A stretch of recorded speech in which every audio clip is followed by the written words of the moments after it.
Hi everyone, welcome back to my channel Relapse Tackle. In this video I'm going to be showing a mold that I modified with a mill. I cut the mold just a little bit of an angle. I had a request to show what I did to the mold to make the weedless EWG stand-up football heads out of this mold.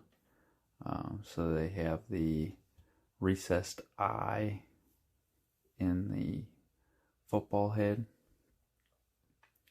So I'm setting my Lee pot up now. I just plugged it in, and I had the heat set at 4. I ended up turning it down to 3. Here's some of the hooks that I have from Burry's Custom Hooks. On the custom Ned hook page is what you can look up on Facebook to find these hooks. I got quite a few of them out. I didn't pour all of these, but I was just trying to show a few different styles of hooks that can be poured in this mold after it's modified. This modification could be done with a Dremel. You don't need to use a mill. Just be careful. Take little cuts at a time, and I had to actually use the Dremel on a few spots on this mold, around the spots where the hook eyes go. So here's a 2/0 EWG hook from Michael Burry on the custom Ned hook page again on Facebook. This is the hybrid EWG or Barbarian style hybrid hook, and then this is the bait keeper hook, so that's welded on and then all black nickel finished.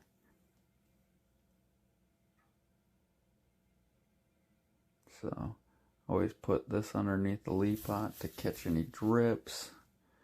I'm also using a modified Lee pot, so this is lifted up quite a bit higher. If you can see the box sitting on there, I showed in a video how I did that, and I store some ingots in there. Kind of helps keep it more stable, and it's just a good spot to store them, I suppose. They're right with the Lee pot. And then I use this muffin tin to keep jigs separated, so different sizes or different hooks. I'm not going to use that in this video, but I figured I would show that as well. So now I'm just waiting for the Lee pot to warm up, and this is one of the ones that I made earlier, actually a few days prior to making this video, so the Lee pot is cold right now. Another thing that I want to mention is, if you're going to add ingots to the Lee pot, make sure that the Lee pot isn't like molten hot lead on the top. So if there's any moisture in that ingot, it can evaporate, because if you drop a ingot in there that has moisture in the middle of it, it could explode, throwing lead all over the place, or tin. It's just kind of safe practice. You could also preheat them in your oven. So I just jumped forward because I was waiting for the Lee pot to warm up. Here's my flush cutters. Those will be needed. A small flat file.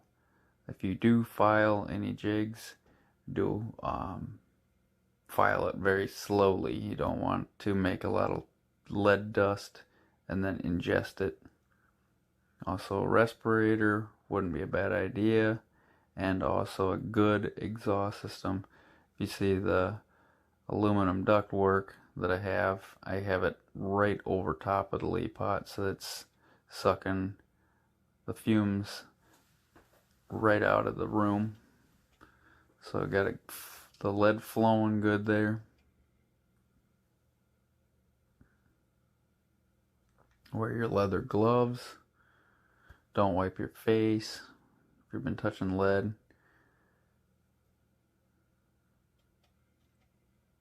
I lift up on the rod pretty hard and slam it closed a lot. So those are the 3 sizes that I modified in this mold. You can see around the eyelet a little bit there that I had to take some material off of the mold so that the eye would fit the hook.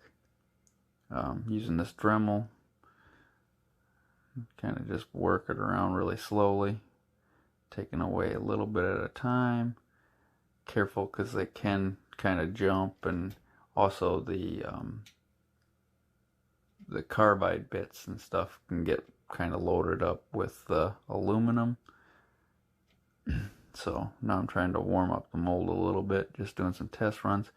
And these molds are kind of hard to open sometimes because the hinge point is kind of at a different angle than the flat part of the jig where that recessed eye is. So you scrape one side of the jig every time you open it. So you're fighting every single jig across the whole mold.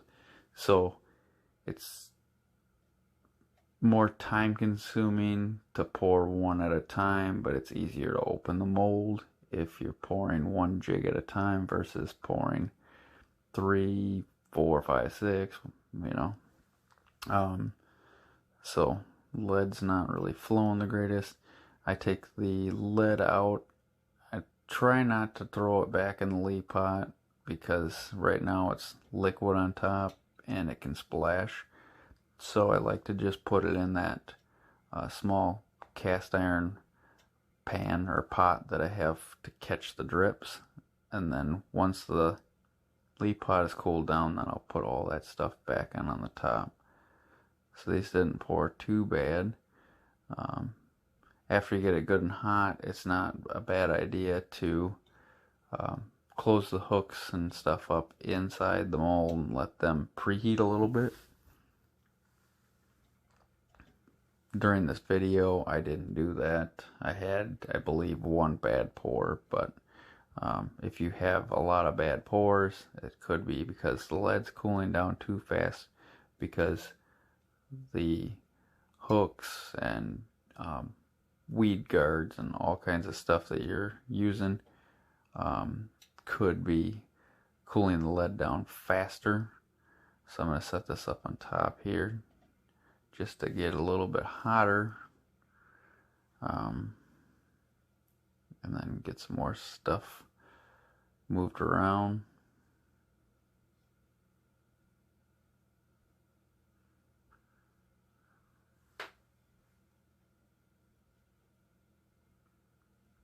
Sorry if I sound a little tired.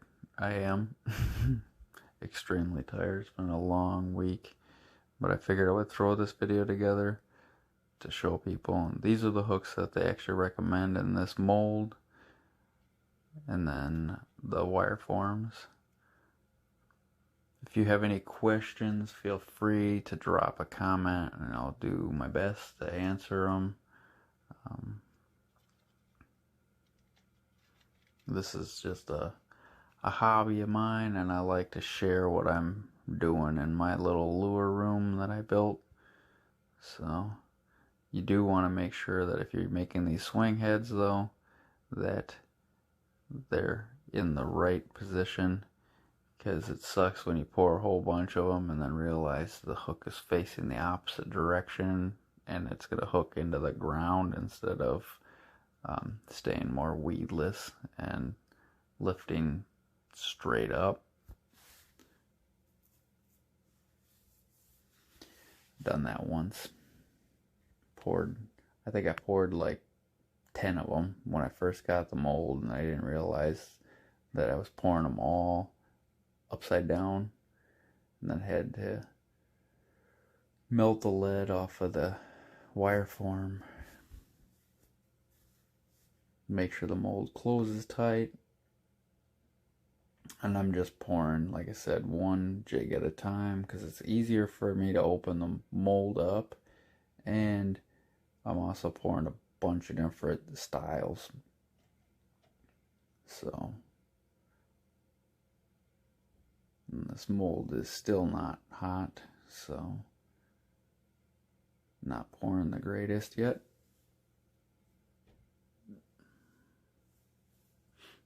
So this one did not pour all the way.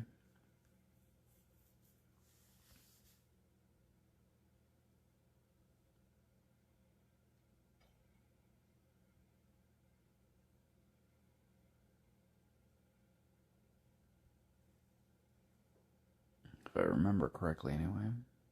Maybe it did. Yeah, that one did actually pour all the way. I know I had one that didn't pour all the way. Like I said, I'm pretty tired. And I'm doing a voiceover. That's why you can't hear the exhaust fan running and all the other stuff.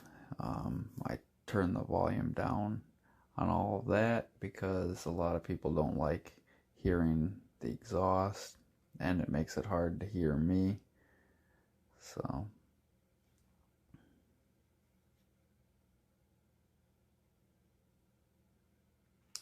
if you forget which one you're gonna pour into, you can look down the gate a lot of times if you're pouring one at a time, and you can see this is the bad one, but you can see the hook inside the mold.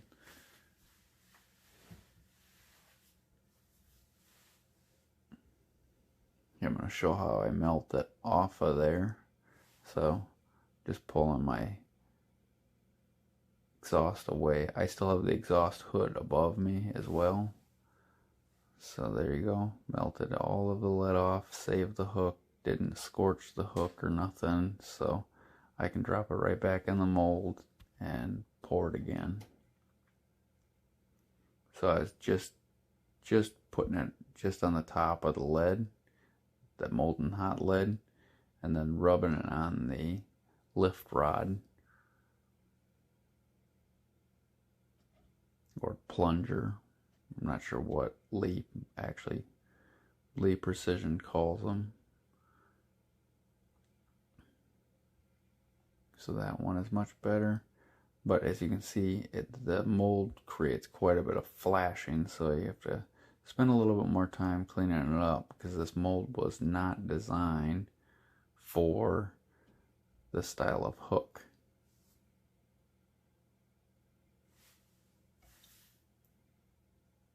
So I'm going to clean up the flashing on here using my flush cutter. Just grab a hold of it, twist it, scrape it, whatever you need to do. Here's scraping it. Just try not to make too much lead dust. You don't want to ingest it, like I said. Once you get lead poisoning, you got it forever.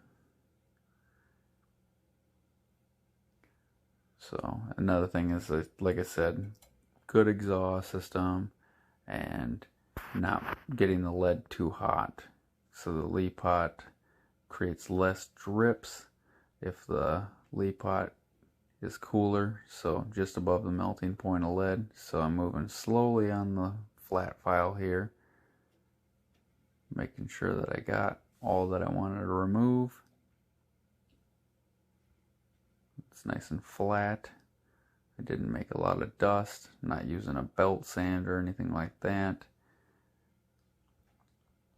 And then I'm going to take this, since it's just the dust, very carefully just drop it back on top of the lead pot. It won't splash or nothing. And also I'm over top of my exhaust, so if there was any real fine stuff, it would get sucked out, not inhaling it. So then this is the 2-watt EWG hook. And I'm pouring that in the 7/16. So again, lifting the rod pretty hard and dropping it hard. It seems to make the lead pot, it seats it better so that you don't have the drips as well, or near as many drips. It can be hard on the lead pot though. the pot itself is only held on by two little self-tapping screws, so keep that in mind. You don't want to ruin your Lee pot. Well, the Lee pot that I have has the two screws in the element, but I know the bigger ones have a little bit better support to them than the 10-pound 120 volt Lee pots. So here again, carefully with the flat file. I'm also wearing my gloves, and just being careful not to poke myself through the gloves with these hooks because they're crazy sharp.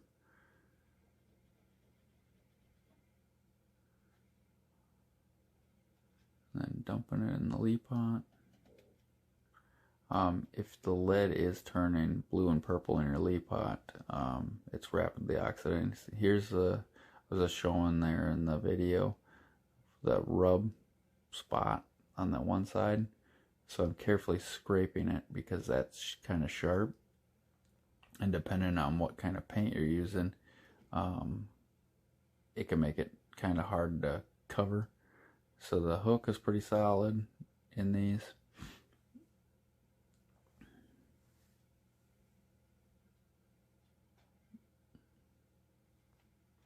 Sorry if I'm jumping around a little bit, but... And then here is the bait keeper hook. So this is the first time I've ever actually tried to pour the bait keeper hook in this mold, but I also noticed that it lined up. Just like the EWG style hooks, and the mold closes all the way, so we're ready to rock. You can try other hooks as well, anything that you can get that fits and the mold closes up. Just keep in mind that you might have some flashing that needs to be cleaned up if it doesn't fill all of the little voids. And I think the sprue actually broke off on me here, yep. I try to wiggle them out by the sprue so that I don't mar up the hook or the lead that I'm trying to make nice and clean. Nice clean jig. So I got a little bit to clean up around the hook eye.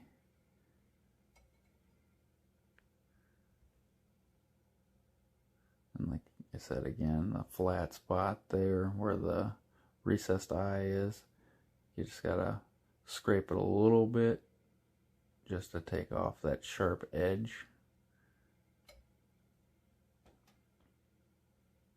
And that's with all football head molds with the recessed eye that I've found do that. If it wasn't hinged and it was pinned, it'd probably be a little bit easier to open the mold, but it also makes it more of a pain because you don't have the handles and everything. So there it is. Thanks for watching. Share it with your friends and please subscribe for more videos.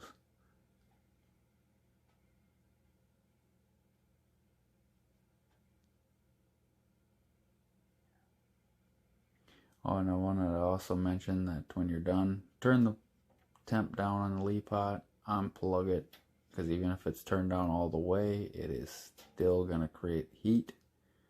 So, and that element can sometimes blow up, so